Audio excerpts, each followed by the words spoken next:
Greetings, friends. My name is Jessa McLean, and I'm here to provide you with some blueprints of disruption. This weekly podcast is dedicated to amplifying the work of activists, examining power structures, and sharing the success stories from the grassroots.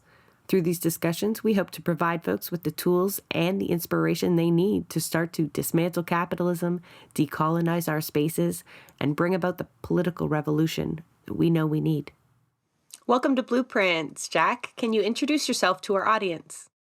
Yeah, hey, thank you so much for having me. I'm Jack Ross. I'm a reporter in Los Angeles, and I cover unhoused issues, tenant organizing, landlord abuse, and whatever else kind of comes my way. But my beat is the city. I like to think of it as that. So I'm really grateful to be here today. We appreciate it because I imagine this is how we found one another, but I recently shared your article on encampment, we call them evictions, clearings that are done by either the police or municipal authorities.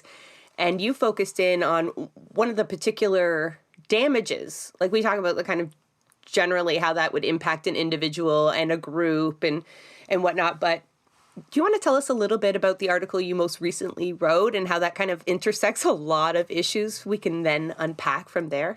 Yeah, totally. I felt the same way about this story that I drove at an intersection. But basically, so this story is about encampment. We call them sweeps, or actually, technically, the city and the county call them involuntary displacements. I think is there. They have a few different terms. At least they acknowledge it's involuntary. Yeah, I know, right? Yeah. Well, sometimes they're called encampment resolutions as well. That's much kinder. That's really washed right. out. Yeah. So we call them sweeps. You guys call them encampment evictions, which I think is a great term. And I think that gets at it more. I think that's probably a better phrase. But basically, what we have the situation in LA where there's a ton of state-funded Narcan and naloxone going out to encampments, and a lot of it seems to be getting thrown away in encampment sweeps.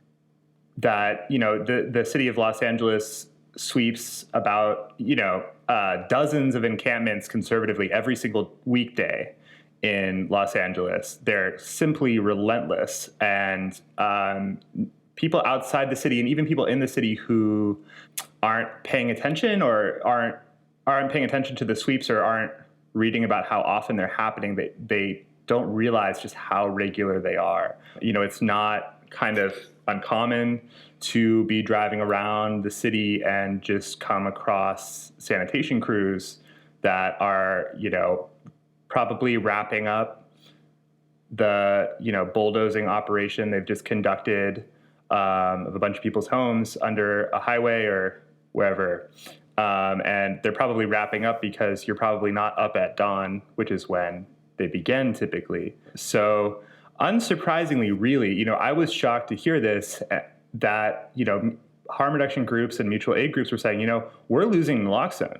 We're losing Narcan all the time to encampment sweeps. And that shocked me, even though I learned that talking to harm reduction groups, because I was writing another story about encampment sweeps bulldozing, getting rid of tents and warm clothes in the winter.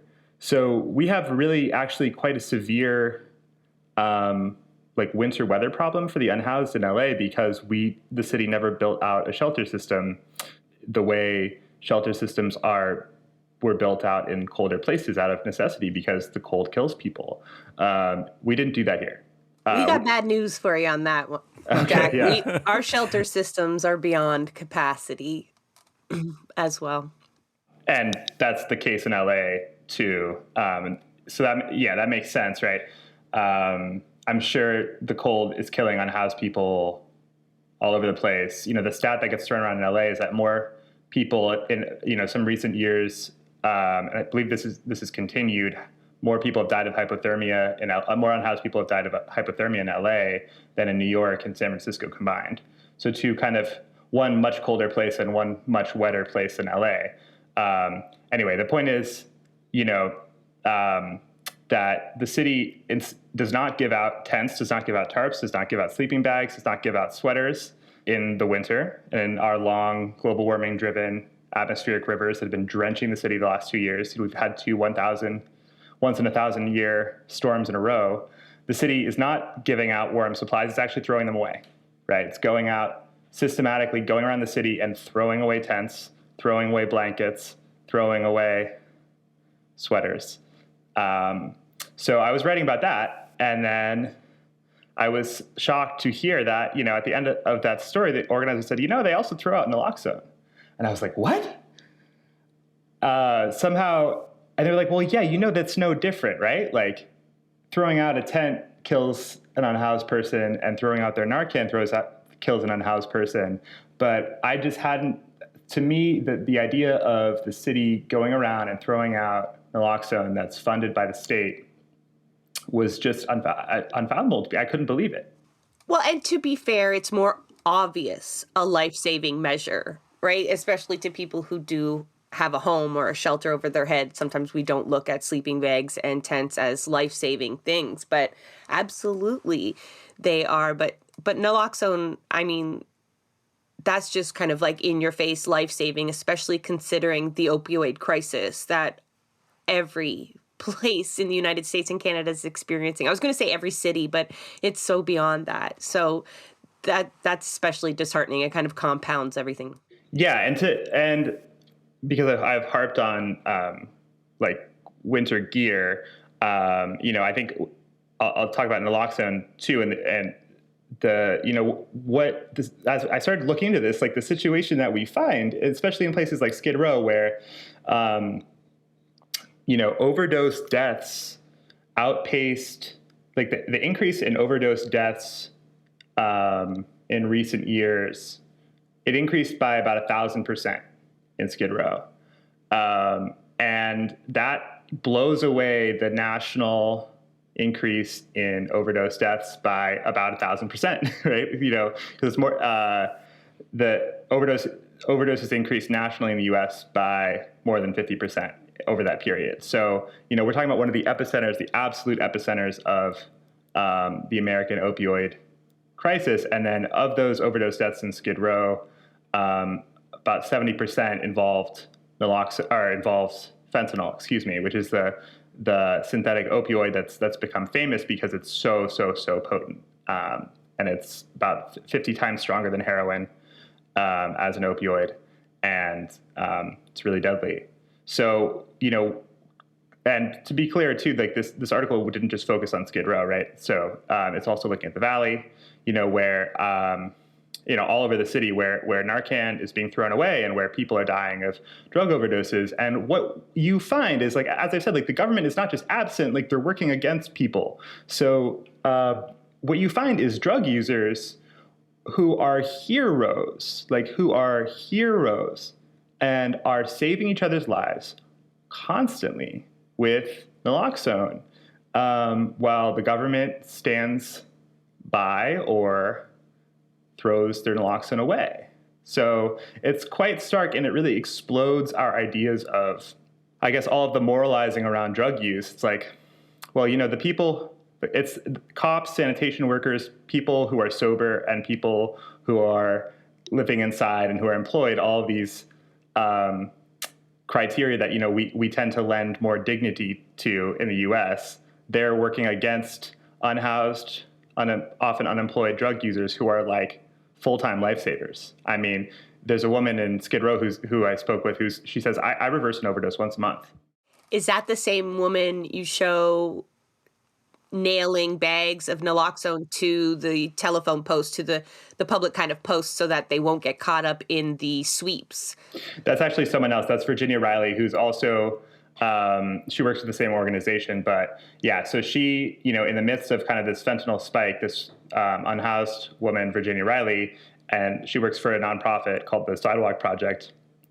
They began nailing Narcan to trees in Skid Row to get it everywhere it could possibly be, but also to prevent sanitation crews from destroying it when they clear encampments, right?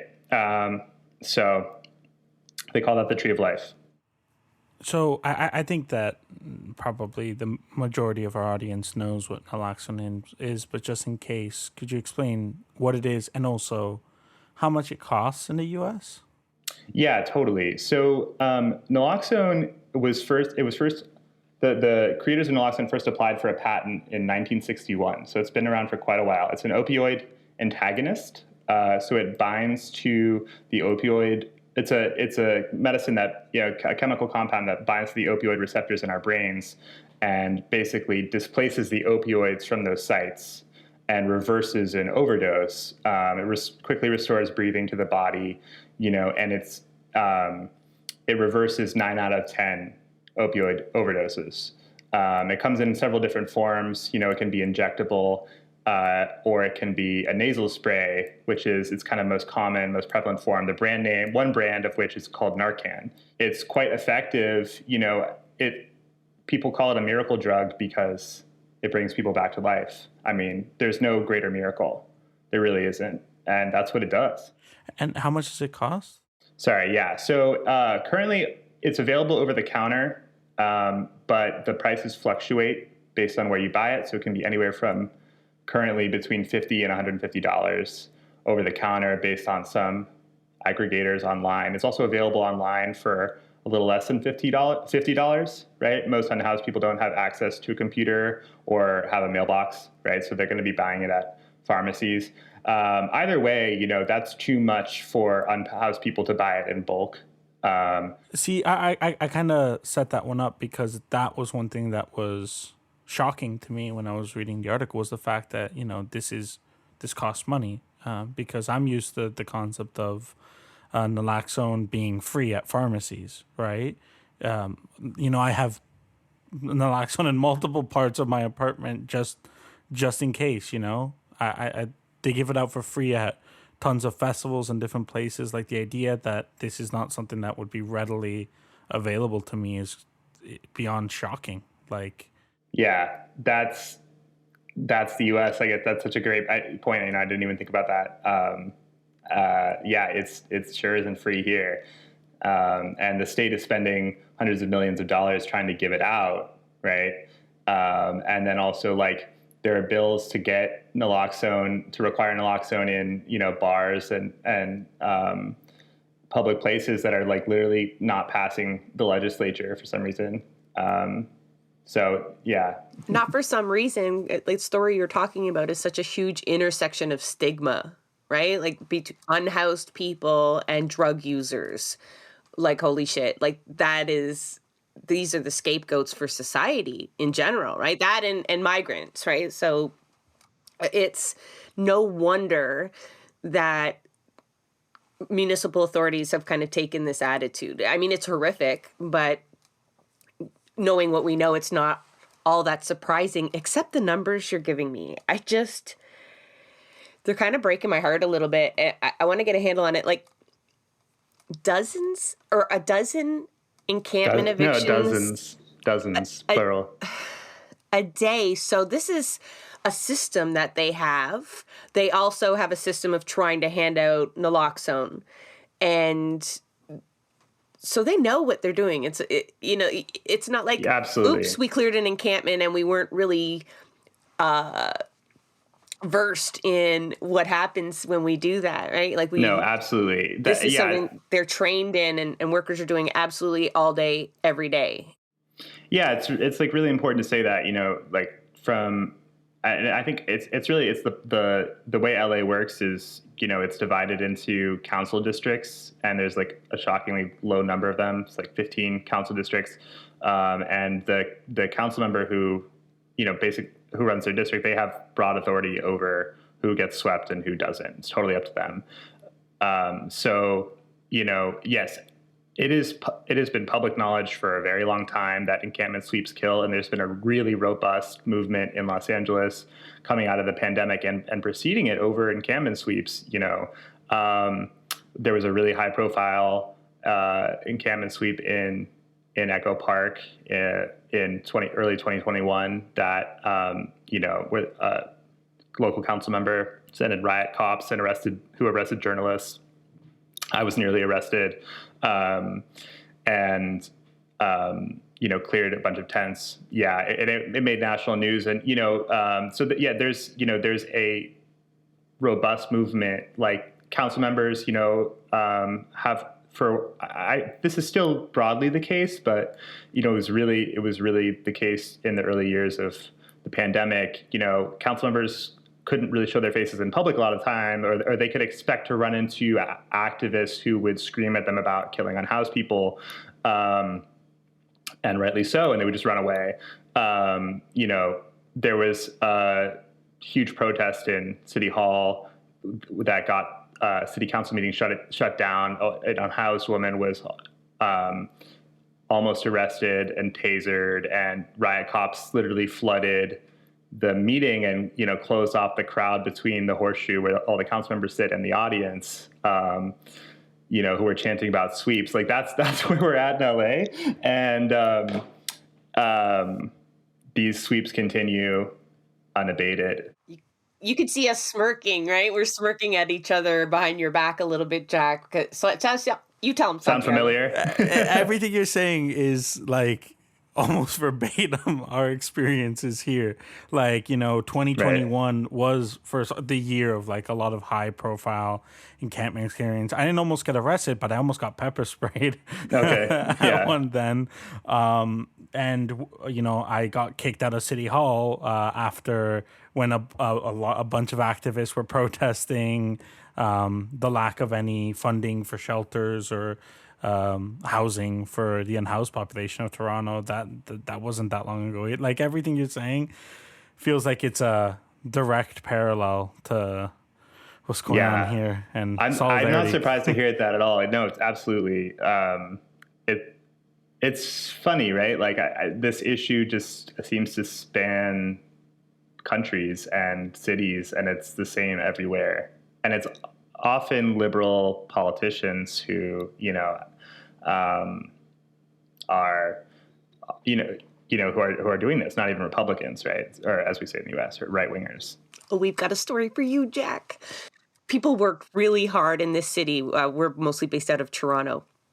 Worked really hard to elect a very progressive mayor. Like we have more shades of color on our spectrum, although not really. They start to blend together like Republicans and Democrats do. But this was very promising, and housing advocates back them.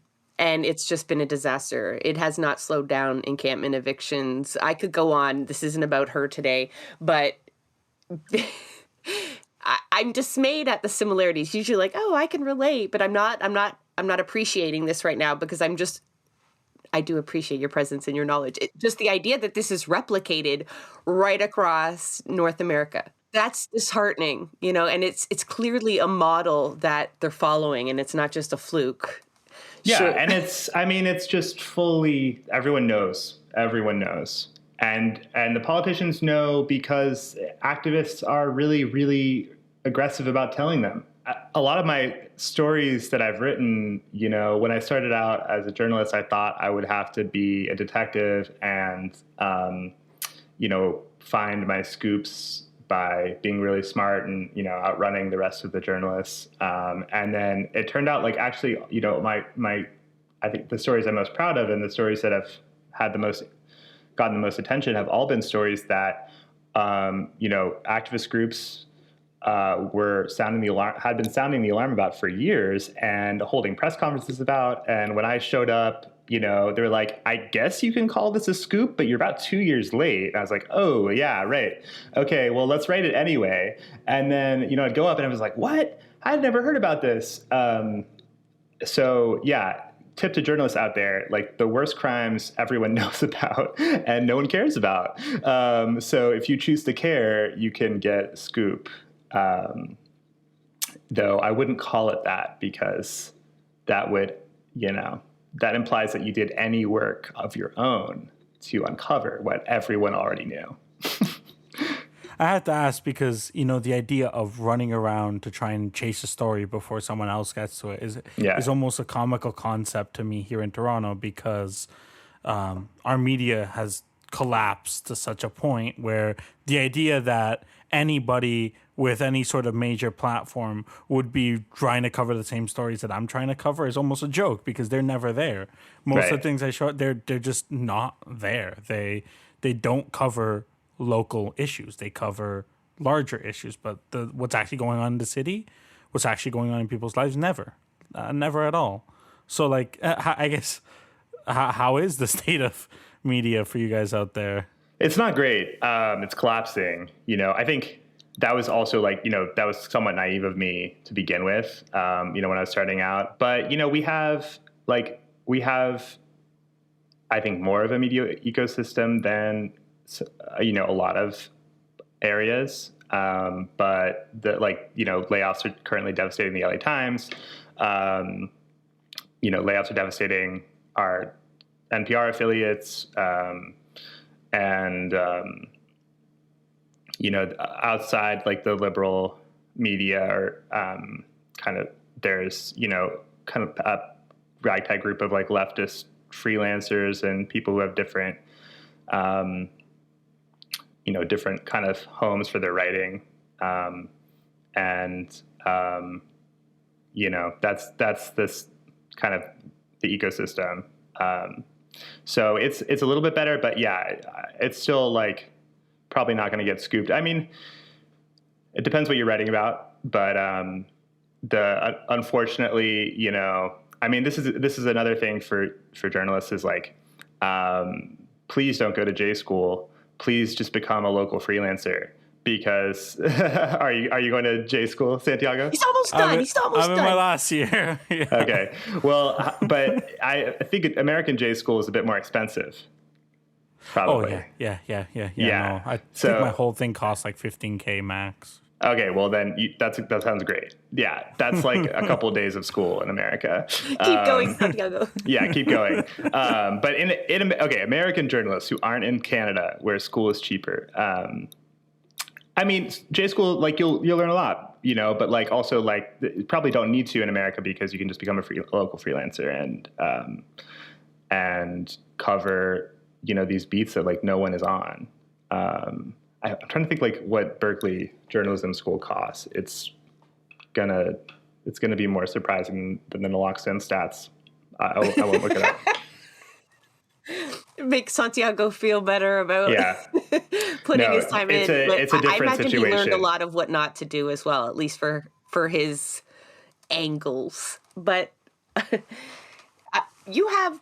I mean, I would have loved to have gone. I would have loved to have teachers. I don't have teachers. My teachers were on Twitter, and I had to like figure everything out. So like, I would have loved to have gone to J school. It just, in the U.S. it just doesn't often make sense, and people still do it because it's still really helpful.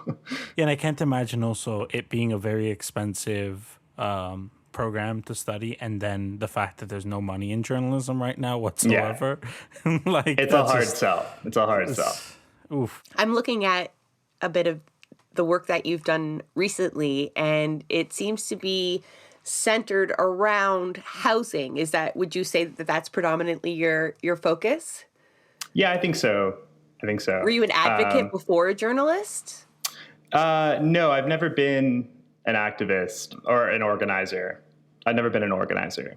When you look at like the real issues that are hurting people in the city, real issues that are killing people, then people call you a communist, because it turns out which is funny because then that gives away their politics, the politics of the like voice from nowhere centrist journalist, which is like, well, if writing honestly about crimes is political to you, then what are you doing?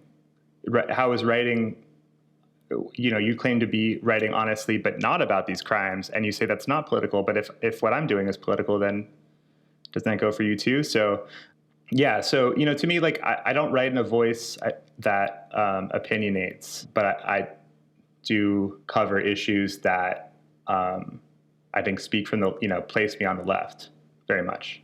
All journalism is advocacy, right? And all journalism is political. Because what your job is to identify problems. And that is a political decision. What you think is a problem versus what someone else thinks is a problem is political. So when you write about unhoused people, and when you write about renters, and when you write about policing, and you write about poverty in LA or anywhere, that does, place you on the left, even though the subjects and the stories that you're writing are, from an objective standpoint, like these are massive, massive issues, and they all need to be written about. And, I think it's kind of amazing how like that gets, it's very exposing of, I think the ideologies of some journalists that they consider these not to be major issues, because what issues are they focused on that they consider to be major issues? There are issues affecting homeowners. There are issues affecting rich people, right? So that's politics. That's politics all day long. Yeah, it's quite a ironic thing, like I've heard throughout my coming up in journalism, established people say things along the lines of, the job of a journalist is to afflict the comfortable and comfort the afflicted, right? Well, isn't that exactly what like who exactly is the comfortable and who exactly is the afflicted? And why is it that we always seem to give the comfortable people a voice, and they're always the ones who get get their quotes and their press releases and whatever, right at the top of every story? And why are we not talking to the people who are actually the most afflicted in our societies, right? Like it's absolutely. It's ironic that how many journalists I know who they drink the Kool-Aid, like they believe that they are objective. They believe that they do not have a stance. And you look at their writing and it's like, no, you clearly have a stance. You just don't even know what it is. Like you do not understand it because you don't see the status quo because you're a part of it. You don't see that. Our bias is often invisible, especially if you've not done any work to kind of unpack it. Yeah. Yeah. So, I mean, I'm absolutely like, I'm writing from the left, like my hero is Mike Davis, who is, kind of a local legend. Do you guys know Mike Davis's work at all? He was a pioneering, socialist journalist in LA who wrote about inequality and policing really persuasively. And the thing about Mike Davis is that like, his major book, City of Courts, when it came out, it was sort of famous for because he wrote about policing in South Central and like painted this apocalyptic image of Los Angeles that like really upset property owners and real estate brokers and politicians, like really, really upset them. And then the Rodney King uprisings happened, not long after. And then he was like, suddenly, the media kind of freaked out. They're like, who is this prophet? Who is this guy? And he was like, I'm not a prophet. Like you guys are just not paying attention. He's like, but when you look at policing, when you look at poor neighborhoods, like this is what you find. And then you're not surprised when there's a revolution. You're not surprised at all. You need to be like covering Beverly Hills as aggressively as you guys were to be surprised that something happened here.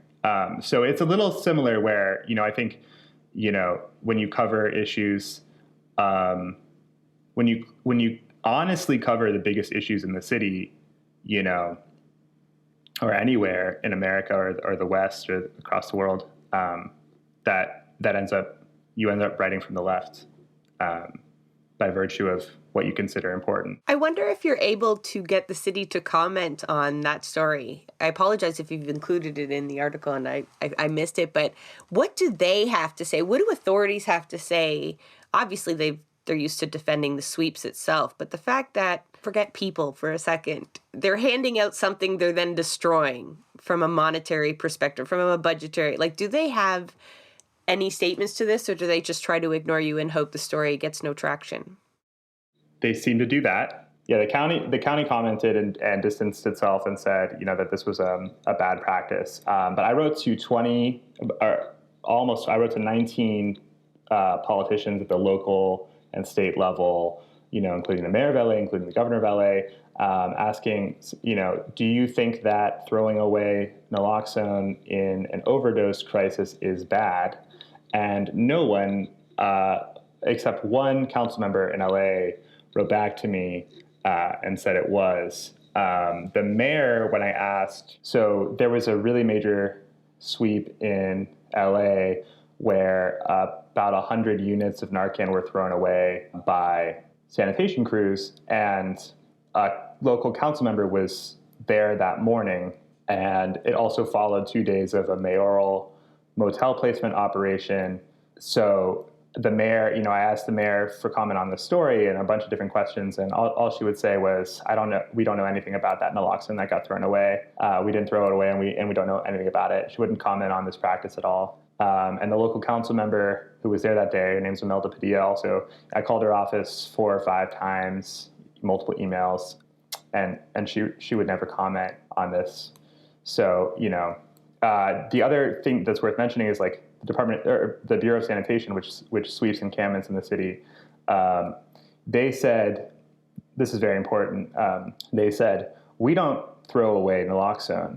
When we encounter unattended naloxone at encampment sweeps, we send it to storage. So there are 10 storage sites across the city. So the city's best case scenario here is not that what they're insisting that they're doing that they think is good is systematically sweeping dozens of encampments every day in the city. And when they encounter Narcan in an opioid crisis, they're taking it and sending it somewhere else. That's the best case scenario. Now, until what? It expires? And they hold it for 90 days, and unhoused people ostensibly are able to go pick it up. Now, the city is being, this is sort of like, sorry to interrupt, do they do that with other belongings or specifically like medications? They claim to. Or naloxone? They claim to. But you describe bulldozers. Yeah. There's an ongoing litigation over the fact that where a lawsuit has accused the city of not storing belongings. And it's among unhoused people and mutual aid groups, they're like, we never get anything back. It's that they say that, but everything is destroyed at the site of the sweep. Those 100 units of Narcan that were destroyed, unhoused people watch those go in a trash compressor and get crushed in a garbage truck. So it's a claim they make. And then so what I did was I actually went to storage and asked the guy at the counter of the main storage site in the city if had he ever seen any naloxone, and he was like, "Naloxone? I've never seen any naloxone here." His quote was basically like, "They don't send that to us; they throw it away, they discard it." I was like, "Really? You never? They say they're sending it here. They say they're sending Narcan that they're collecting in sweeps to storage." He was like, "No, they're destroying it." So that's the guy running the storage site. So that's the feedback from the city. I think they figure just nobody will hold them accountable for the plight of drug users and unhoused people. They can just simply tell them that, we don't take and destroy their stuff, when there's community members sitting around watching, sometimes documenting the destruction. I mean, our city authorities don't even pretend to do that, although they won't cede the involuntary tag. They pretend to persuade everyone to go to a shelter system that has no room for them, or, emergency 3-day shelter so that they can say they put everybody under a roof. But yeah. Yeah, so we're actually a step behind that. Yeah, as of the most recent mayor, started doing these motel placements, which are really controversial too. But, before then, I mean, for years and years in this homelessness crisis, which we've had for decades, but has exploded, since the last 10 years or so.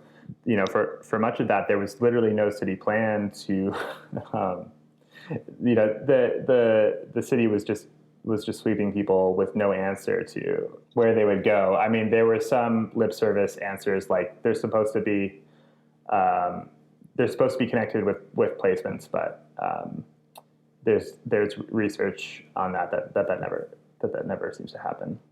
Of course not. Think of the logistics of dismantling dozens of sites every day and then trying to coordinate shelter placement. The city is not going to spend the resources to do that if we hear them not even willing to store the medication that they're already paying to hand out.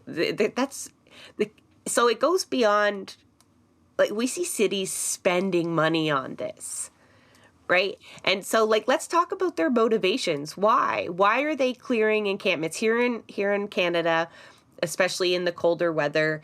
Encampment evictions are often justified by being a fire hazard, right? Propane heaters are used, or methods to cook with, and rather than hand out fire retardant equipment as they have been instructed to do by the courts, they let fire departments declare them unsafe. The city moves in and they save the neighborhood by removing, and obviously they're saving the unhoused people at the same time, right? Because it's cold. They shouldn't be in a tent. We're going to put them in a hotel for a couple days. We're going to destroy their tent, their sleeping bag, their naloxone, and then we know that they'll end up back on the street, right?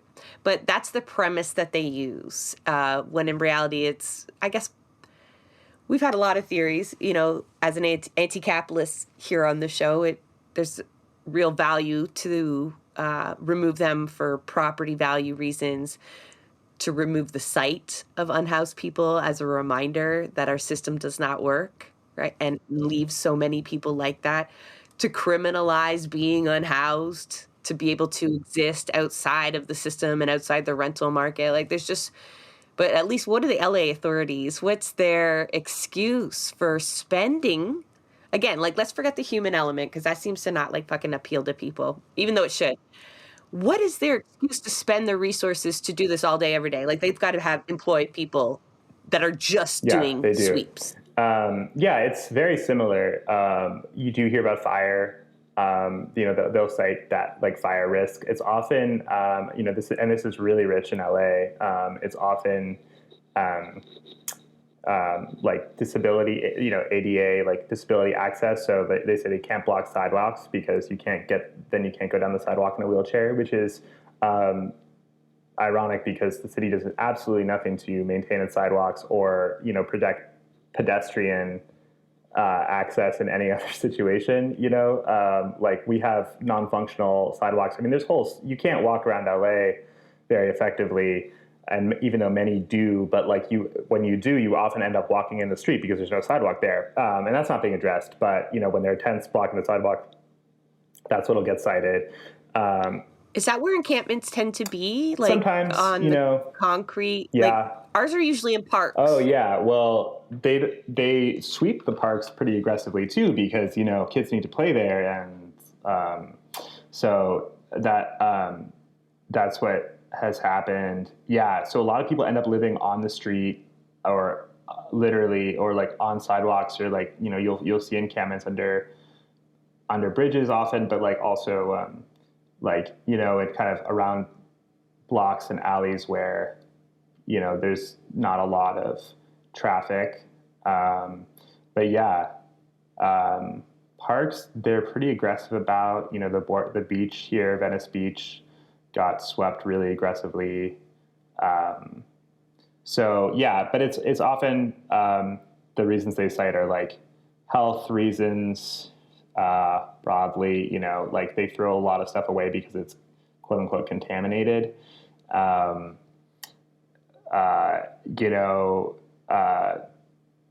Proximity to schools and daycares is frequently cited, but why do they do it? I agree with everything you said. I think property values is probably number one. I mean, that's always like ruled Los Angeles. Everything's about property value.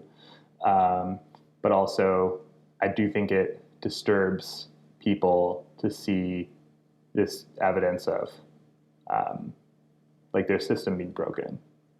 And they'd rather disappear that evidence than actually address the issue. How big are a lot of these? Because it's happening with such frequency. How big are these encampments? Because here in Toronto, people tend to, come together to make, bigger encampments for safety in public parks and, the eye of everyone, so that if they clear them, it has to be visible. That's a great question. Yeah, I think that doesn't happen so much here because they're being broken up so constantly.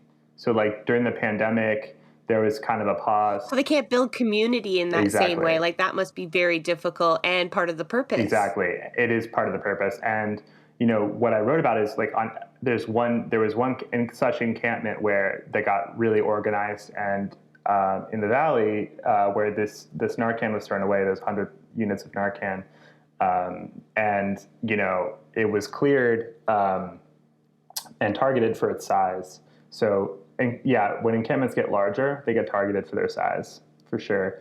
And the mayor now basically runs a program like placing. It's called Inside Safe, and it's like designed to resolve the largest encampments by moving people into motels, and it has all sorts of issues with the program, but it's very much designed at it's to break up the largest encampments for political reasons, because those are the ones that get the most attention and outrage from homeowners. I'm reading a list of the articles that you have on your page there, and the first one kind of has me chuckling. You posted that earlier in January there. The LA Housing Department displaced from office by landlord. Yes. That seems like karma, perhaps, but also really indicative that no one is safe from the greed of landlords. It was really interesting that one, because the housing department is tasked with stopping evictions and negotiating disputes between tenants and landlords in the city and enforcing housing code and stuff like that. And even they were like powerless to stop their own displacement when their landlord decided to lease their building to someone else. I wonder, we have something similar in Ontario. It's the Landlord Tenant Board, and it's notoriously awful. Underfunded, but biased, like just not. It's a kangaroo court. That's a good description of it. Would you say you had something similar in the LA Housing Department? Yeah, the LA Housing Department's absolutely loathed by tenant activists, and it's like almost. If it wasn't so grim, it would be kind of funny, because like all these people I know are just like obsessed with different, obsessed with this governmental body that, people don't necessarily know about. And they're like always talking, and like everyone's sort of taken up their jargon because they have to, and it's like, well, the SCEP inspection didn't lead to REAP, even though there was a general manager's hearing. I'm like, why was that? You end up like in this very funny space of like government acronyms and stuff. But yeah, it's very similar where, another story I wrote that was hiding in plain sight was that, they passed a tenant harassment law in the city, and the housing department was collecting thousands and thousands of complaints from tenants and was closing all of them with a form letter. It was like this kind of non-starter program, and it's still just the optics of a complaints department. Yeah, no, I think we'll definitely link people back to your work because, one, they'll draw so many parallels from the Canadian experience here, because it's definitely a model that unhoused folks and drug users are facing here, there, and everywhere. But your writing, like you explained before, you kind of get there. Like, these are the bare facts. Read them as they are. Come to your own conclusion. And the conclusion is kind of obvious to me. So do you find that there's a lot of tenant organizing going on? That's a focus that we've done here on the show, and we see a trend happening, and we see real promise in it too. We're going to explore that more, but I'm curious, is that a solution people are opting for in LA? Yeah, there's a huge tenant movement in Los Angeles. By some estimates, I believe the Los Angeles Tenants Union is still the largest tenant union in the country. At least it was a couple of years ago. So yeah, it's booming. It's absolutely booming, and I think it's a really exciting like frontier of activism in the city, we'll see where the movement goes. But they hold huge marches and assemblies, and they're organizing against tenant harassment, and they're organizing against evictions, and it's a growing and powerful new force in the city that I think politicians are increasingly like having to reckon with. Santiago, as a journalism student, you got any questions for Jack before we let him escape? Trying to think, because I think we did address a lot of it. I guess you know what? I'll ask Jack. Jack, is there anything we haven't asked you that you're dying to talk to us about? I don't think so. I think we covered it all pretty well. Yeah, I'm not surprised to hear like how many parallels there are between Canada and LA. I'm sorry to hear that they are. I mean, at least that there are so many. But it's really great to connect with you guys across the border and find out how much we have in common. It does. It makes me think of like, you know, because it's clearly not just, you know, us, because it's not just, you know, Toronto. It's across the country, and I'm guessing it's across the country there too. And it's like, you know, at some point we really need to bring everyone together into one spot and really make some noise, I think, because yeah, it's crazy that we're all dealing with the same bullshit. Yeah, it is. It's really messed up. I think this is the first step. Like, it's above my pay grade to figure out how to fight against the abuse of unhoused people who are cast out of the system in capitalism. But I think step one, and I guess I just saw this effectively, you know, during the pandemic, and it started to, I think, wane a little bit in LA. But I think step one is just spreading the word that sweeps are killing people, and they're not justified on any grounds but sanitation in the city. They're only, they're justified as like cosmetic, basically, and people need to understand that, because people don't realize, I think, even, people in the center left or the center who see encampment sweeps in LA think that they're inconveniences for unhoused people, and that life is hard when you don't have a home, but they don't understand how deadly they are, and they need to.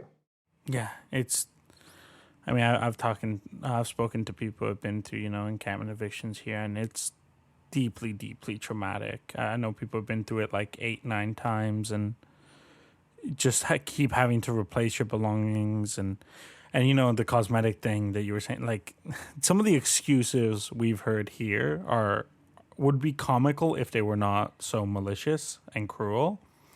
There was talks of one where they wanted to clear a homeless encampment to install a memorial to people who die, unhoused people.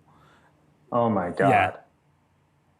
That was sorry. That was it's just them. like old news for us, so it's always refreshing to see. Like, yes, everyone is just equally as enraged by that. Oh my God. That might be the worst one I've ever heard. That's crazy. And it was in the courtyard of a church, the encampment, a church that was protecting them and wanted them there. Oh my God. It was, yeah. That must have made news. We'll send you the link of the episode we did. Oh,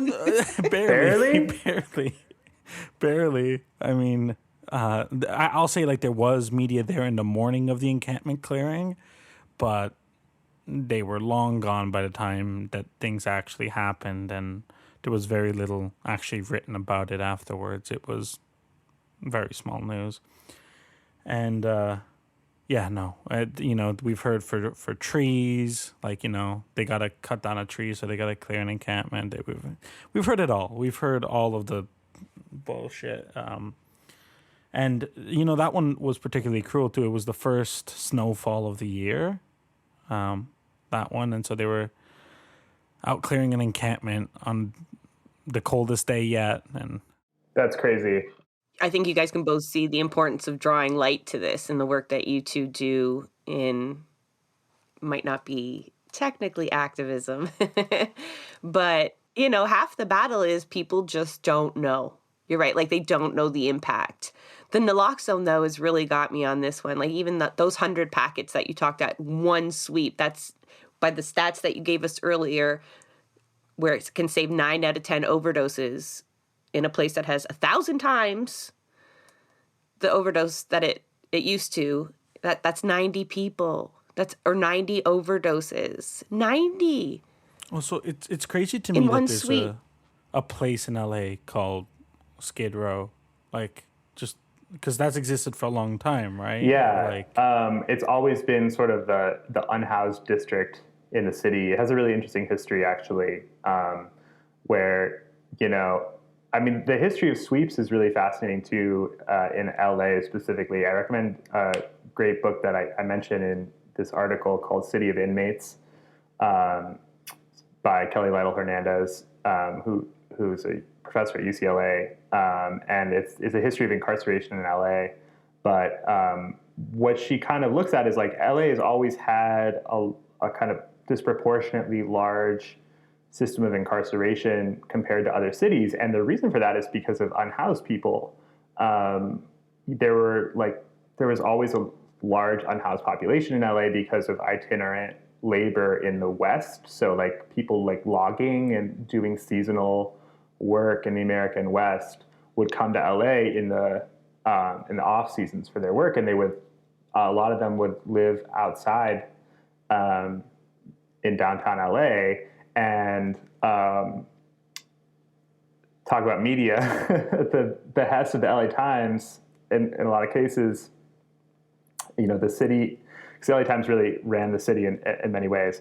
They started, the city was sweeping unhoused people into chain gangs that graded roads and paved